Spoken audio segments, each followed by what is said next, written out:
ini menunjukkan bahwa memang dinamika dari kenaikan iuran ini, walaupun secara politis memang ini sensitif, ini harus dikaji terus untuk menjaga sustainability dari kemampuan BPJS dalam memberikan layanan kesehatan kepada masyarakat kita. Dan tugas kita bersama untuk menjelaskan bahwa iuran BPJS itu sebenarnya sangat-sangat murah dan menguntungkan untuk bagi kesehatan masyarakat.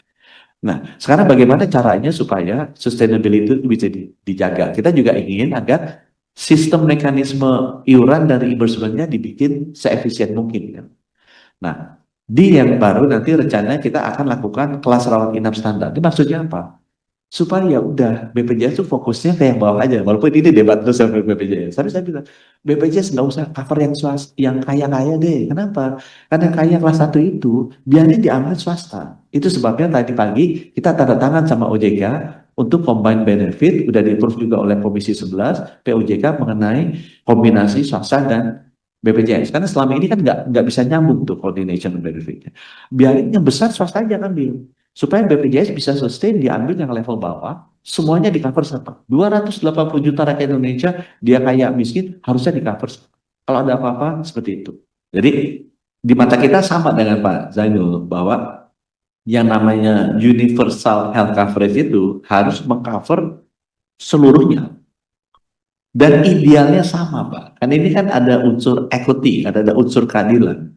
Jadi bukan bahwa BPJS hanya untuk orang miskin saja kaya, itu salah quote tuh teman-teman di atas.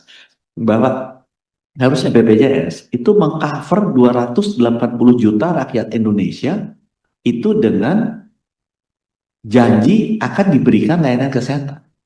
Dan seharusnya idealnya sama. Jadi adil kan, negara itu adil berikannya.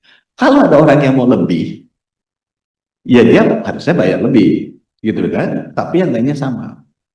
Harusnya sama. Itu sebabnya kita masukkan itu kris satu. Supaya apa? Supaya BPJS itu adil. Seluruhnya 280 juta rakyat Indonesia di cover ini kesehatannya. Sama. Itu satu, Pak. Nah, yang kedua, BPJS itu sejak lahir, bukannya zaman saya, Pak. Bu Fran mungkin lebih ngerti. Itu konsepnya dulu tuh selalu di dunia, apakah itu dimasukkan sebagai pajak atau ini dimasukkan sebagai asuransi sosial.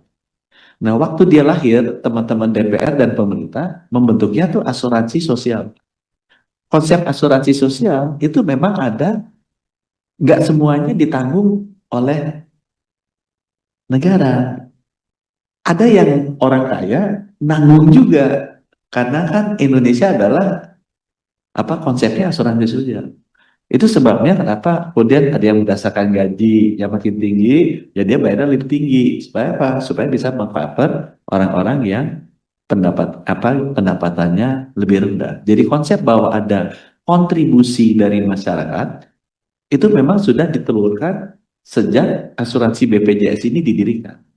Dia bukannya sifatnya seluruhnya dari negara.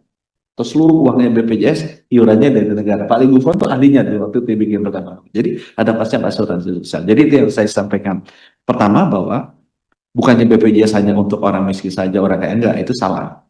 BPJS seperti Bapak, kita sama Pak, itu adalah universal health coverage. 280 juta harus dikasih, kita inginnya layanannya sama. Itu sebabnya kita tetapkan namanya KRIS, supaya adil, ekuitasnya ada. Nah, dari sisi pembiayaannya, jadi itu layanannya. Tadi sisi pembiayaannya, karena ini pada saat dibangun undang-undang yang sifatnya asuransi sosial, itu harus ada cross subsidi. Nggak semuanya ditanggung oleh negara. Kalau ada orang yang kaya dan mampu, ya dia bantu dong, niurnya lebih, supaya bisa secara sosial mengcover ininya yang kaya. Jadi memang bukan konsepnya sejak di awal dibikin bahwa seluruhnya 280 juta ini layanan dasarnya ditanggung oleh negara. Ya.